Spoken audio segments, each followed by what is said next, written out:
ஓம் சாந்தி. முரளி தேதி 15/4/2025 பாப் தாதா மதுபன்.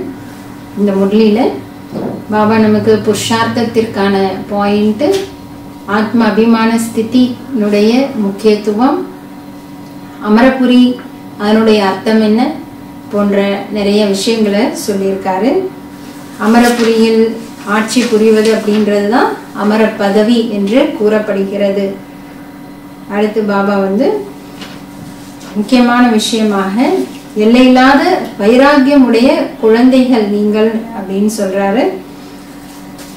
அடுத்து ஆத்ம அபிமான பயிற்சியினுடைய முக்கியத்துவம், குழந்தைகள் நீங்கள் தங்களது ஆத்ம அபிமான ஸ்திதியில் இருப்பதற்காக உணர்வுடன், அதாவது ஆத்ம உணர்வுடன் இருப்பதற்காக மிகுந்த பயிற்சி செய்ய வேண்டும். நான் ஆத்மா, எனது சகோதரன் தந்தையின் செய்தியை சகோதரனுக்கு கொடுக்கிறேன். இந்த உணர்வினுடைய முக்கியத்துவத்தையும் சொல்லியிருக்கார். அடுத்து சேவாதாரி குழந்தைகள், அவர்களுக்காக எப்படி நம்ம சேவா பண்ணணும் அப்படிங்கிறதையும் சொல்றார்.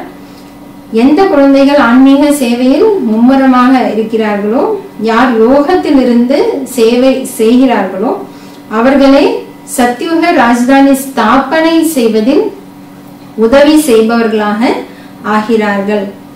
அதனால சேவாதாரி குழந்தைகள் எப்படி என்ன பண்றோம்னு பாபா சொல்றார்.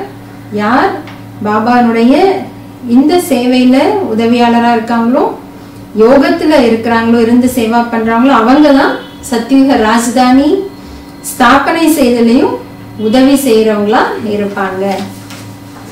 முரளி ஹெட்டிங், இனிமையான குழந்தைகளே, தந்தை ஆத்மாக்களாகிய உங்களிடம் ஆன்மீக உரையாடல் செய்கிறார். நீங்கள் உங்களது வாழ்க்கையை 21 பிறவிகளுக்கு இன்சூரன்ஸ் காப்பீடு செய்து கொள்ள தந்தையிடம் வந்துள்ளீர்கள். உங்களது இந்த வாழ்க்கை என்றால் நீங்கள் அமரராக ஆகிவிடக்கூடிய அளவிற்கு காப்பீடு செய்யப்பட்டு விடுகிறது. ஸோ லைஃப் இன்சூரன்ஸ் பாபா நமக்கு 21 பிறவிக்கு செய்து விடுகிறார். ஸோ ஆத்மாக்கள் நாம தந்தையிடம் ஆன்மீக உரையாடல் குழந்தைகளாகிய நம்ம கிட்ட பாபா செய்து கொண்டு இருக்கிறாரு. என்ன கொடுக்குறேன்னு சொல்றாரு? லைஃப் இன்சூரன்ஸ் 21 பிறவிக்கு கொடுத்துடுறேன்றார். கேள்வி, மனிதர்கள் கூட தங்களது லைஃப் இன்சூர் செய்து கொள்கிறார்கள் மற்றும் குழந்தைகளாகிய நீங்களும் செய்து கொள்கிறீர்கள். இரண்டிற்கும் இடையே உள்ள வித்தியாசம் என்ன? பதில், மனிதர்கள் தங்களது ஆயுள் காப்பீடு எதற்காக செய்விக்கிறார்கள் என்றால், இறந்துவிட்ட பிறகு குடும்பத்தாருக்கு பைசா கிடைக்கட்டும் என்று. குழந்தைகளாகிய நீங்கள் எதற்காக காப்பீடு செய்கிறீர்கள் என்றால், நாம் 21 பிறவிகளுக்கு இறக்கவே கூடாது, அமரர் ஆகிவிட வேண்டும் என்பதற்காக. உலகத்துல லைஃப் இன்சூரன்ஸ் என்ன பண்றாங்க? இறந்துட்டோம்னா குடும்பத்தாருக்கு பைசா கிடைக்கட்டும். ஆனா இங்க என்ன பண்றார் பாபா? நாம இறக்கவே கூடாது 21 பிறவிக்கு, அமரர் ஆகிடணும் என்பதற்காக இங்க பாபா என்ன கொடுக்கிறாரு? நமக்கு லைஃப் இன்சூரன்ஸ் கொடுக்கிறார். சத்தியுகத்தில் ஒன்றும் இன்சூரன்ஸ் கம்பெனிகள் இருக்காது. இப்பொழுது நீங்கள் உங்கள் ஆயுள் காப்பீடு செய்து விடுகிறீர்கள், பிறகு ஒரு பொழுதும் இறக்க மாட்டீர்கள். இந்த குஷி இருக்க வேண்டும். பாடல், இவர் யார் என்று அதிகாலையில் வந்தார். ஓம் சாந்தி. ஆன்மீக தந்தை ஆன்மீக குழந்தைகளிடம் ஆன்மீக உரையாடல் நிகழ்த்துகிறார். தந்தை நம்மை இப்பொழுது 21 பிறவிகளுக்கு மட்டுமல்ல, 40-50 பிறவிகளுக்கு காப்பீடு செய்து கொண்டிருக்கிறார் என்பதை குழந்தைகளாகிய நீங்கள் அறிந்துள்ளீர்கள். அந்த ஜனங்கள் தாங்கள் இறந்துவிட்டால் அவர்களது குடும்பத்திற்கு பணம் கிடைத்துவிடும் என்பதற்காக இன்ஷூர் செய்கிறார்கள். நீங்கள் 21 பிறவிகளுக்கு இறக்கவே கூடாது என்பதற்காக இன்ஷூர் செய்கிறீர்கள். அமரராக ஆக்குகிறார் அல்லவா? சோ பாபா என்ன ஆக்குறார்? நம்மள அமரராக. நீங்கள் அமரர்களாக இருந்தீர்கள். மூலவத்தனம் கூட அமரலோகம் ஆகும். அங்கு மரணம் அடைவது மற்றும் உயிருடன் இருப்பது என்ற விஷயம் இருப்பது இல்லை. பரந்தாமத்துல மரணமோ இல்ல உயிரோடு இருக்கிறது போன்ற விஷயங்கள் அங்க கிடையாது. அது ஆத்மாக்கள் வசிக்கக்கூடிய இடம் ஆகும். இப்பொழுது இந்த ஆன்மீக உரையாடலை தந்தை தனது குழந்தைகளிடம் செய்கிறார். வேறு யாரிடமும் செய்வதில்லை. நம்மோட தான் பாபா பேசுறார். எந்த ஆத்மா தன்னை அறிந்திருக்கிறாரோ, சோ யாரால புரிஞ்சுக்க முடியும்? பாபா சொல்றார், எந்த ஆத்மா தன்னை அறிந்திருக்கிறாரோ அவர்களிடம்தான் உரையாடுகிறார். மற்ற யாரும் தந்தையின் மொழியை புரிந்து கொள்ளவும் மாட்டார்கள். கண்காட்சியில் இத்தனை பேர் வருகிறார்கள், உங்களது மொழியை புரிந்து கொள்கிறார்களா என்ன? பாபா சொல்றார், யாரோ ஒருவர் சிறிதளவு புரிந்து கொள்வது கூட அரிது. உங்களுக்கு கூட புரிய வைத்து எத்தனை வருடங்கள் ஆகிவிட்டன. இருந்தாலும் எவ்வளவு குறைவானோர் புரிந்துள்ளார்கள். இறப்பதும் ஒரு நொடியில் புரிந்து கொள்ள வேண்டிய விஷயமாகும். தூய்மையாக இருந்த ஆத்மாக்களாகிய நாம் தான் பதீத்தமாக ஆகியுள்ளோம். மீண்டும் நாம் தூய்மையானவராக ஆக வேண்டியுள்ளது. அதற்காக தூய்மை ஆவதற்கு என்ன பண்ணணும்? அதற்காக இனிமையான தந்தையை நினைவு செய்ய வேண்டும். அவரை விட இனிமையான எந்த பொருளும் கிடையாது. இந்த நினைவு செய்வதில் தான் மாயையின் தடைகள் ஏற்படுகின்றன. பாபா நம்மை அமரராக ஆக்க வந்துள்ளார் என்பதையும் அறிந்துள்ளீர்கள். புருஷார்த்தம் செய்து அமரராக ஆகி அமரபுரிக்கு அதிபதி ஆக வேண்டும். முயற்சி செஞ்சு அமரராக ஆகி அமரபுரிக்கு அதிபதி ஆகணும். அமரராகவோ எல்லோரும் ஆகிவிடுவார்கள். சத்தியுகத்திற்கு அமரலோகம் என்று கூறப்படுகிறது. இது மரண உலகம் ஆகும். இது அமர கதையாகும். அப்படியின்றி சங்கரன் மட்டும் பார்வதிக்கு அமர கதை கூறினார் என்பது அல்ல. அவையோ எல்லாமே பக்தி மார்க்கத்தின் விஷயங்களாகும். குழந்தைகளாகிய நீங்கள், பாபா சொல்றார், என் ஒருவனிடம் மட்டுமே கேளுங்கள், என் ஒருவனை நினைவு செய்யுங்கள். ஞானத்தை நான் தான் அளிக்க முடியும். நாடக திட்டப்படி முழு உலகம் தமோ பிரதானமாக ஆகியுள்ளது. அமரபுரியில் ஆட்சி புரிவது அதற்குத்தான் அமர பதவி என்று கூறப்படுகிறது. அமர பதவின்னு எதை சொல்லப்படுது என்றால் பாபா, அமரபுரியில் சென்று ஆட்சி புரிகிறது தான் அமர பதவின்னு சொல்லப்படுது. அங்கு இன்சூரன்ஸ் கம்பெனிகள் ஆகியவை இருக்காது.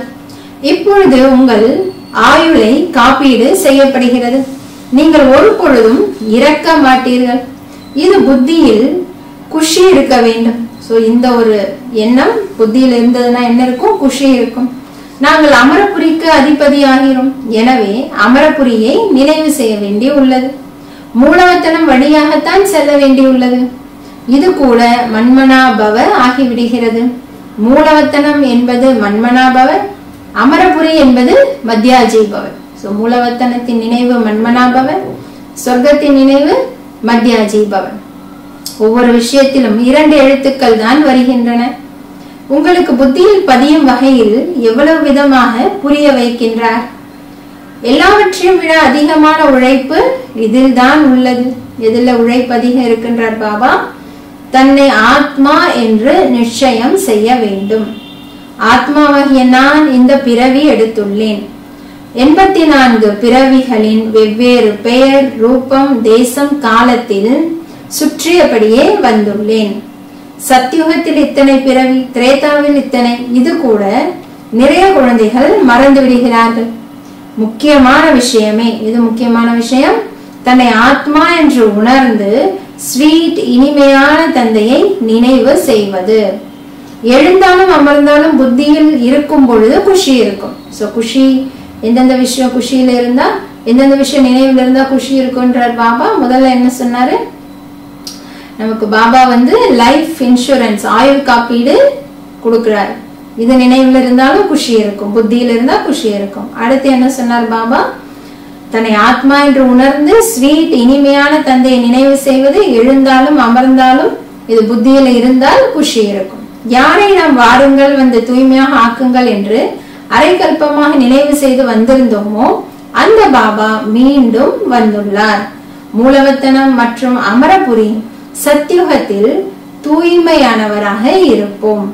பக்தியில் மனிதர்கள் முக்தி அல்லது கிருஷ்ணபுரிக்கு செல்வதற்காக புருஷார்த்தம் செய்கிறார்கள். முக்தி என்று கூறினாலும் சரி, அல்லது நிர்வாண தாமம் என்றும் கூறலாம். வானப்பிரஸ்தம் என்ற வார்த்தை சரியானது. வானப்பிரஸ்திகளோ நகரத்திலேயே இருப்பார்கள். சந்நியாசிகளோ வீடு வாசலை விட்டுவிட்டு காட்டிற்கு சென்று விடுகிறார்கள். தற்காலத்திய வானப்பிரஸ்திகளிடம் எந்த ஒரு வலிமையும் இல்லை. சன்னியாசிகளோ பிரம்மத்தை பகவான் என்று கூறிவிடுகிறார்கள். பிரம்மலோகம் என்பது இல்லை. மறுபிறவியோ யாருடையதுமே நின்று போய் விடாது என்பது இப்பொழுது குழந்தைகளாகி நீங்கள் அறிந்துள்ளீர்கள். அவரவர் பாகங்களை அனைவரும் நடிக்கிறார்கள். வருவது போவது என்ற சக்கரத்திலிருந்து விடுபட முடியாது. இச்சமயம் கோடிக்கணக்கான மனிதர்கள் உள்ளார்கள். இன்னும் வந்து கொண்டே இருப்பார்கள். புனர்ஜனம் எடுத்துக்கொண்டே இருப்பார்கள். பிறகு பாபா இன்னைக்கு 3 ஃப்ளோர் பத்தி சொல்றார். முதல் தளம் ஃபர்ஸ்ட் ஃப்ளோர் காலியாகிவிடும். மூலவத்தனம் என்பது முதல் தளம், சூக்ஷ்மவத்தனம் என்பது 2வது தளம், இது 3வது தளம் அல்லது இதற்கு கிரவுண்ட் ஃப்ளோர். இந்த சாகார உலகம் கிரவுண்ட் ஃப்ளோர், தரைத்தளம் என்றும் கூறலாம். வேற எந்த தளமும் கூட கிடையாது. அவர்கள் நட்சத்திர மண்டலங்களில் கூட உலகம் உள்ளது என்று நினைக்கிறார்கள். அப்படி அல்ல. முதல் தளத்தில் ஆத்மாக்கள் இருக்கிறார்கள். மற்றபடி மனிதர்களுக்காகவே இந்த உலகம் உள்ளது. நீங்கள் எல்லையில்லாத வைராகியம் உடைய குழந்தைகளாவீர்கள். நீங்கள் இந்த பழைய உலகத்தில் இருந்தால் கூட, எல்லையில்லாத வைராகியம்னா என்ன அர்த்தம்? பாபா சொல்றார், இந்த பழைய உலகத்தில் நீங்கள் இருந்தாலும் கூட இந்த கண்களால் அனைத்தையும் பார்த்தும் கூட பார்க்க கூடாது. இதுதான் முக்கியமான புருஷார்த்தம் ஆகும். முதல் புருஷார்த்தம் என்ன சொன்னார்? தன்னை ஆத்மா என்று உணர்ந்து ஸ்வீட் தந்தையை ஸ்வீட் உலகத்துல நினைவு செய்யும். அடுத்து என்ன புருஷார்த்தம் சொல்றார் பாபா? எல்லையற்ற வைராகியம். அதாவது இந்த பழைய உலகத்துல இருந்தாலும் இந்த கண்களால் அனைத்தையும் பார்த்தாலும் கூட பார்க்க கூடாது. இது முக்கியமான புருஷார்த்தம். ஏனெனில் இவை எல்லாமே முடிந்து போய்விடும். அப்படியின்றி உலகம் அமைக்கப்படவே இல்லை என்பதல்ல, அமைக்கப்பட்டுள்ளது. ஆனால் அதன் மீது வைராகியம் ஏற்பட்டு விடுகிறது என்றால் முழு பழைய உலகத்தின் மீது வைராகியம், பக்தி, ஞானம் மற்றும் வைராகியம். பக்திக்கு பின்னால் இருப்பது ஞானம். பிறகு பக்தியின் மீது வைராகியம் ஆகிவிடுகிறது. இது பழைய உலகம் ஆகும் என்பதை புத்தியினால் புரிந்துள்ளீர்கள். இது நமது கடைசி பிறவியாகும். இப்பொழுது எல்லோரும் திரும்பி செல்ல வேண்டும். சிறிய குழந்தைகளுக்கு கூட சிவபாபாவின் நினைவூட்ட வேண்டும். தப்பும் தவறுமான உணவு பழக்கங்கள் போன்ற எந்த ஒரு பழக்கத்தையும் ஏற்படுத்த கூடாது. சிறிய வயதில் என்ன பழக்கம் ஏற்படுத்துகிறீர்களோ அதே போல பழக்கம் ஏற்பட்டு விடுகிறது. தற்காலத்தில் சகவாச தோஷம் மிகவும் அசுத்தமானது. நல்ல தொடர்பு உயர்த்தும், தீய தொடர்பு வீழ்த்தும். இது விகாரக்கடன் வேஷ்யாலயம் ஆகும். ஒரே ஒரு பரம்பிதா பரமாத்மா தான் சத்தியமானவர் ஆவார். God is one, கடவுள் ஒருவரே என்று கூறப்படுகிறது. அவர் சத்தியமான விஷயங்களை புரிய வைக்கிறார். பாபா சொல்றார், ஹே ஆன்மீக குழந்தைகளே, உங்களது தந்தையாகிய நான் உங்களிடம் ஆன்மீக உரையாடல் செய்கிறேன் என்று தந்தை கூறுகிறார். என்னை நீங்கள் அழைக்கிறீர்கள் அல்லவா? அவரே ஞானக்கடல் பதீத்த பாவனர் ஆவார். புதிய சிருஷ்டியின் படைப்பு கர்த்தா ஆவார். பழைய சிருஷ்டியை விநாசம் செய்விக்கிறார். இந்த திரிமூர்த்தியோ பிரசித்தமாக உள்ளது. உயர்ந்ததிலும் உயர்ந்தவர் சிவன் ஆவார். நல்லது. பிறகு சூக்ஷ்மவத்தனத்தில் இருப்பவர்கள் பிரம்மா, விஷ்ணு மற்றும் சங்கரன். அவர்களுடைய சாட்சாத்காரம் கூட ஆகிறது. ஏனெனில் எதனால் அவங்களுடைய காட்சியும் கிடைக்குது? ஏனெனில் தூய்மையானவர்கள் அல்லவா? அவர்களை உயிரோட்டம் உடையவர்களாக இந்த கண்களால் பார்க்க முடியாது. தீவிரமாக பக்தி செய்தால் பார்க்க முடியும். உதாரணமாக பாபா எக்ஸாம்பிள் கொடுக்கிறார். யாராவது அனுமாருடைய பக்தராக இருக்கிறார் என்றால் அவருடைய காட்சி கிடைக்கும். சிவனுடைய பக்தர்களுக்கோ பரமாத்மா அகண்ட ஜோதி ஸ்வரூபமானவர் ஆவார் என்று பொய்யாக கூறப்பட்டுள்ளது. பாபா சொல்றார், நான் இவ்வளவு சிறிய புள்ளியாவேன் என்று தந்தை கூறுகிறார். அவர்கள் அகண்ட ஜோதி ஸ்வரூபத்தை அர்ஜுனனுக்கு காண்பித்தார் என்கிறார்கள். அவர் கூறினார், அர்ஜுனன் கூறினார், போதும், என்னால் சகித்து கொள்ள முடியவில்லை. அவருக்கு தரிசனமாகியது. எனவே இது போல கீதையில் எழுதப்பட்டுள்ளது. மனிதர்கள் அகண்ட ஜோதியின் சாட்சாத்காரம் ஆகியது என்று நினைக்கிறார்கள். இவை எல்லாமே பக்தி மார்க்கத்தில் மகிழ்விப்பதற்கான விஷயங்கள் ஆகும் என்று இப்பொழுது தந்தை கூறுகிறார். நமக்கு பாபா எல்லா விஷயத்தையும் புரிய வச்சிருக்கார்.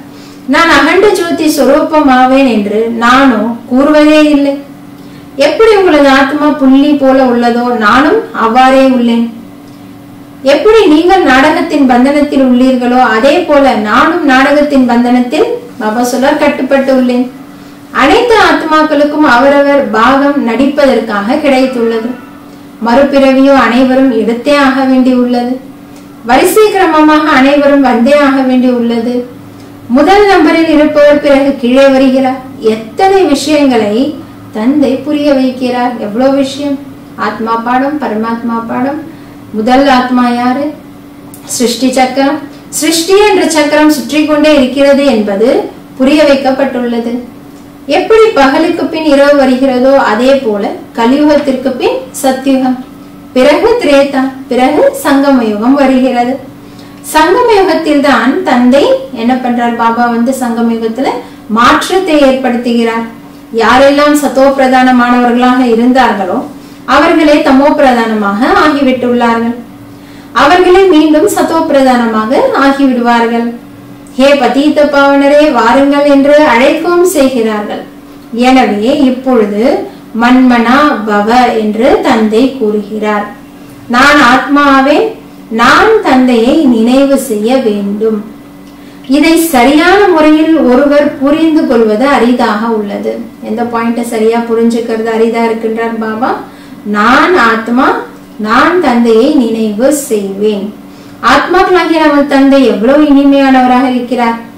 ஆத்மாதான் இனிமையாக இருக்கிறது அல்லவா? சரீரமோ அழிந்து போய்விடுகிறது. பிறகு அவரது ஆத்மாவை அழைக்கிறார்கள். அன்போ ஆத்மாவிடம்தான் இருக்கிறது அல்லவா? சமஸ்காரம் ஆத்மாவில் இருக்கிறது. ஆத்மாதான் படிக்கிறது, கேட்கிறது. தேகமோ முடிந்து போய்விடுகிறது. நான் ஆத்மா அமரனாவேன். பிறகு நீங்கள் எனக்காக ஏன் அழுகிறீர்கள்? இது தேக அபிமானமாகும் அல்லவா? உங்களுக்கு தேகத்தின் மீது அன்புள்ளது. உண்மையில் இருக்க வேண்டியது ஆத்மா மீது அன்பு. அவினாஷி பொருள் மீது அன்பு இருக்க வேண்டும். அழியக்கூடிய பொருள் மீது அன்பு ஏற்படுவதால் தான் பாபா சொல்றார் சண்டையிட்டுக் கொண்டிருக்கிறார்கள். சத்தியுகத்தில் இருப்பவர்கள் ஆத்ம உணர்வுடையவர்களாக இருப்பார்கள். எனவே குஷியுடன் ஒரு சரீரத்தை விட்டு மற்றொன்றை எடுக்கிறார்கள். அழுவது, புலம்புவது எதுவும் இருக்காது. குழந்தைகளாகிய நீங்கள் தங்களது ஆத்ம அபிமானி ஸ்திதியில் இருப்பதற்காக மிகவுமே பயிற்சி செய்ய வேண்டும். நான் ஆத்மாவே, எனது சகோதர ஆத்மாவுக்கு தந்தையின் செய்தியை கூறுகிறேன். எனது சகோதரன் இந்த உறுப்புகள் மூலமாக கேட்கிறார். இப்பேற்பட்ட நிலையை அமைத்துக் கொள்ளுங்கள். தந்தையை நினைவு செய்து கொண்டே இருந்தீர்கள் என்றால் விகர்மங்கள் விநாசம் ஆகிக் கொண்டே இருக்கும். சுயம் தன்னையும் ஆத்மா என்று உணருங்கள்.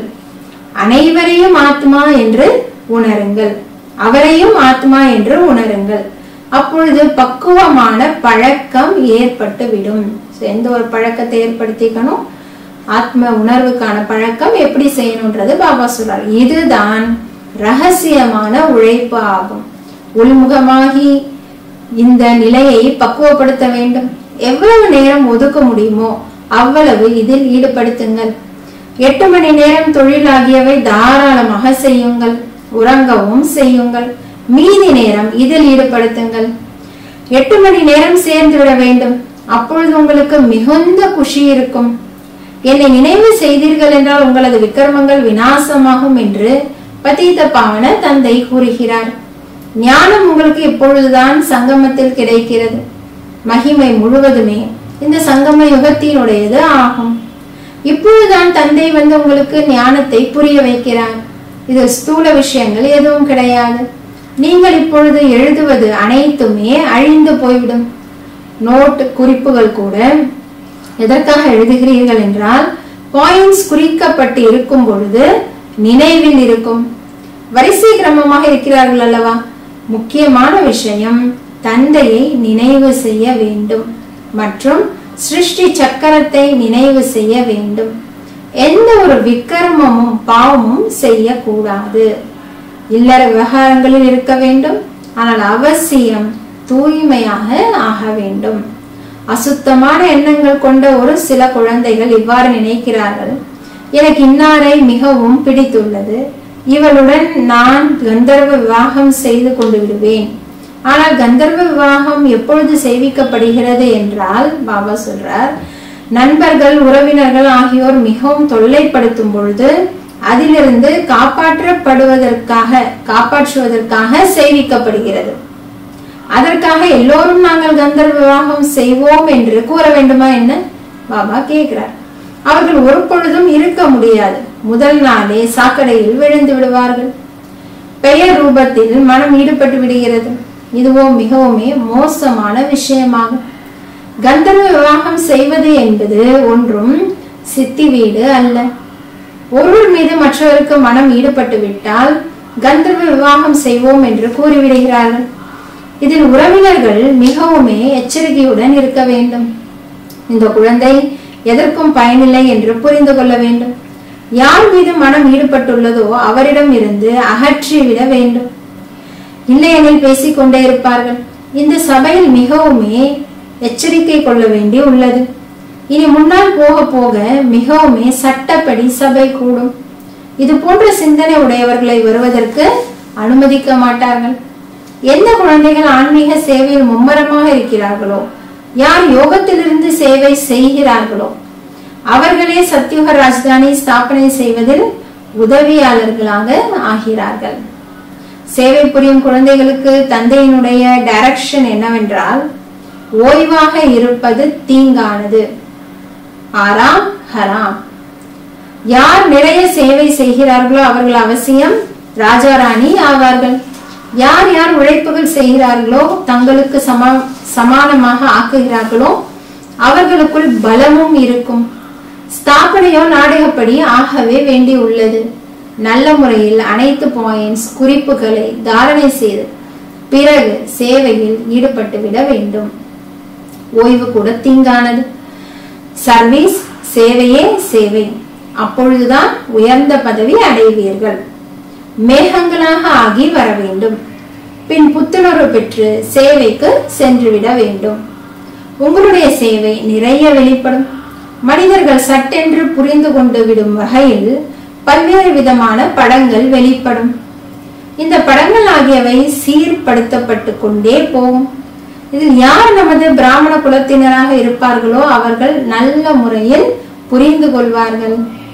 புரிய வைப்பவர்கள் கூட நன்றாக இருந்தார்கள் என்றால் கொஞ்சம் புரிந்து கொள்வார்கள்.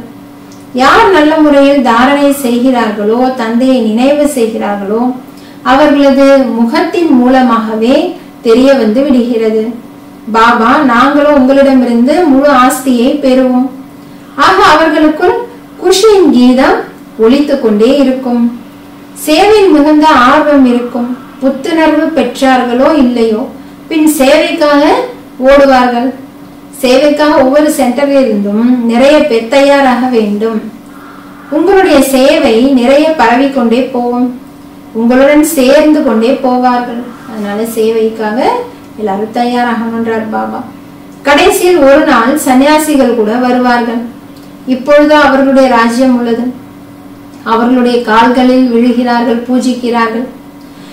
இது பூத பூஜையாகும் என்று தந்தை கூறுகிறார். எனக்கோ கால்களே இல்லை, எனவே பூஜை செய்ய கூட விட மாட்டார். நானும் இந்த உடலை கடனாக எடுத்துள்ளேன், சிவபாபா சொல்றார். எனவே இவருக்கு பாகியசாலி ரதம் என்று கூறப்படுகிறது. பிரம்மா பாபாவின் சரீரம் சிவபாபா வர்றதுனால பாகியசாலி ரதம். இச்சமயம் குழந்தைகளாகிய நீங்கள் மிகவும் பாக்கியசாலி ஆவீர்கள். ஏனெனில் நீங்கள் இங்கு ஈஸ்வரிய சந்ததி ஆவீர்கள். ஆத்மாக்களும் பரமாத்மா வெகு காலமாக பிரிந்திருந்தனர் என்ற பாடலும் உள்ளது. எனவே யார் வெகு காலமாக பிரிந்திருந்தார்களோ அவர்களே வருகிறார்கள். அவர்களுக்கு தான் வந்து கற்பிக்கிறேன். கிருஷ்ணருக்காக இவ்வாறு கூற முடியுமா என்ன? அவரோ முழுமையாக 84 பிறவிகள் எடுக்கிறார். இது அவருடைய கடைசி பிறவி ஆகும். எனவே பெயர் கூட இந்த ஒருவருக்கு ஷியாம் சுந்தர் என்று இடப்பட்டுள்ளது. சிவன் பற்றியோ அவர் யாராக இருக்கிறார் என்பது யாருக்குமே தெரியாது. இந்த விஷயத்தை தந்தைதான் வந்து புரிய வைக்கிறார். நான் பரமாத்மாவின் பரந்தாமத்தில் இருப்பவன் ஆவேன். பாபாவுடைய அறிமுகத்தை அவரே கொடுக்கிறார். நீங்கள் கூட அங்கு இருப்பவர்கள் ஆவீர்கள். நான் சுப்ரீம் பதீத பாவனன் ஆவேன். நீங்கள் இப்பொழுது ஈஸ்வரிய புத்தி உடையவர்களாக ஆகியுள்ளீர்கள். இறைவனின் புத்தியில் என்ன ஞானம் உள்ளதோ அதை உங்களுக்கு கூறிக்கொண்டு இருக்கிறேன். எவ்வளவு பெரிய விஷயம் பாபா சொல்ற. இறைவனுடைய புத்தியில் என்ன ஞானம் இருக்கோ அதை நமக்கு சொல்லிட்டு இருக்க. சத்தியுகத்தில் பக்தியின் விஷயம் இருப்பதில்லை. இந்த ஞானம் உங்களுக்கு இப்பொழுது கிடைத்து கொண்டு இருக்கிறது. நல்லது. இனிமையிலும் இனிமையான காணாமல் போய் வெகு காலம் கழித்து கண்டெடுக்கப்பட்ட குழந்தைகளுக்கு தாய் தந்தை பாப்தாதாவின் அன்பு நினைவுகள் மற்றும் காலை வணக்கம். ஆன்மீக குழந்தைகளுக்கு ஆன்மீக தந்தை நமஸ்காரம். ஆன்மீக தந்தைக்கு ஆன்மீக குழந்தைகளின் நமஸ்காரம். தாரணைக்கான முக்கிய சாரம். முதல் பாயிண்ட், உள்நோக்கு முகமானவராக ஆகி நமது நிலையை அமைத்து கொள்ள வேண்டும். உள்நோக்கு முகமானவராகி நமது நிலையை அமைத்து கொள்ள வேண்டும். நான் ஆத்மாவின் எனது சகோதர ஆத்மாவிற்கு தந்தையின் செய்தியை அளிக்கிறேன். இதுபோல ஆத்ம உணர்வுடையவராக ஆவதற்கான உள்ளூர உழைப்பு செய்ய வேண்டும். இது என்னன்னு சொன்னார் பாபா? ரகசியமான உழைப்புனர். இரண்டாவது பாயிண்ட், ஆன்மீக சேவையில் ஆர்வம் கொள்ள வேண்டும். தனக்கு சமானமாக ஆக்குவதற்கான முயற்சி செய்ய வேண்டும். சகவாச தோஷம் மிகவும் அசுத்தமானது. அதிலிருந்து தங்களை பாதுகாத்துக் கொள்ள வேண்டும். தப்பும் தவறுமான, அதாவது தூய்மையற்ற உணவு பழக்கத்தை ஏற்படுத்திக் கொள்ள கூடாது. வரதானம், உலக நன்மையின் காரியத்தில் எப்பொழுதும் மும்முரமாக இருக்கக்கூடிய உலகத்தின் ஆதார மூர்த்தி ஆவீர்களாக. உலக நன்மையின் காரியத்தில் எப்பொழுதும் மும்முரமாக இருக்கக்கூடிய உலகத்தின் ஆதார மூர்த்தி ஆவீர்களாக. விஸ்வ கல்யாணக்காரி குழந்தைகள் கனவில் கூட சாவகாசமாக இருக்க மாட்டார்கள். யார் இரவு பகலாக சேவையில் பிஸியாக இருப்பார்களோ அவர்களுக்கு கனவிலும் கூட புதிய புதிய விஷயங்கள், சேவையின் திட்டங்கள் மற்றும் வழிமுறைகள் தெரிய வரும். அவர்கள் சேவையில் பிஸியாக இருக்கும் காரணத்தால் தங்களது புருஷார்த்தத்தில் ஆகட்டும் மற்றவர்களுடையதாகட்டும் வீணானவற்றிலிருந்து தப்பித்து இருப்பார்கள். சேவையில பிஸியா இருக்கிறதுனால தங்களுடைய புருஷார்த்தமா இருக்கட்டும் இல்லது மற்றவங்களுடையதாக இருக்கட்டும், எதுவா இருந்தாலும் வீணானவற்றிலிருந்து தப்பித்து இருப்பார்கள். அவர்களுக்கு முன்னால் உலகத்தின் ஆத்மாக்கள் எப்பொழுதும் வெளிப்பட்டு இருப்பார்கள். எப்பொழுதும் முன்னாடி உலக ஆத்மாக்களை பார்க்கறாங்க. அதனால சேவையில பிஸியா இருக்காங்க. எல்லாருக்கும் நன்மை செய்யணும். அவர்களுக்கு சிறிதளவு கூட கவனக்குறைவின் தன்மை வர முடியாது. அப்பேற்பட்ட சேவாதாரி குழந்தைகளுக்கு ஆதாரமூர்த்தி ஆவதற்கான வரதானம் பிராப்தியாகி விடுகிறது. ஸ்லோகன், சங்கம் யுகத்தின் ஒவ்வொரு செகண்ட் கூட வருடங்களுக்கு சமமாகும். சங்கம் யுகத்தின் ஒவ்வொரு செகண்ட் கூட வருடங்களுக்கு சமமாகும். எனவே கவனக்குறைவின் தன்மையில் நேரத்தை இழக்காதீர்கள். எனவே கவனக்குறைவின் தன்மையில் நேரத்தை இழக்காதீர்கள். அவ்வியக்த சமிக்கை, யாருடன் கூட சர்வசக்திவான் தந்தை கம்பைன்டு இணைந்தவராக இருக்கிறாரோ சர்வசக்திகள் இயல்பாகவே அவர் கூட இருக்கும்.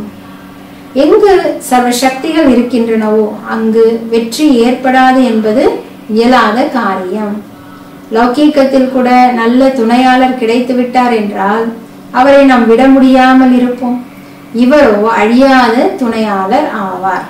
ஒரு பொழுதும் ஏமாற்றக்கூடிய துணை அல்ல. எப்பொழுதுமே துணையை ஏற்று நடத்தக்கூடிய துணையாளர் ஆவார். எனவே எப்பொழுதுமே கூடவே இருங்கள். நல்லது. ஓம் சாந்தி.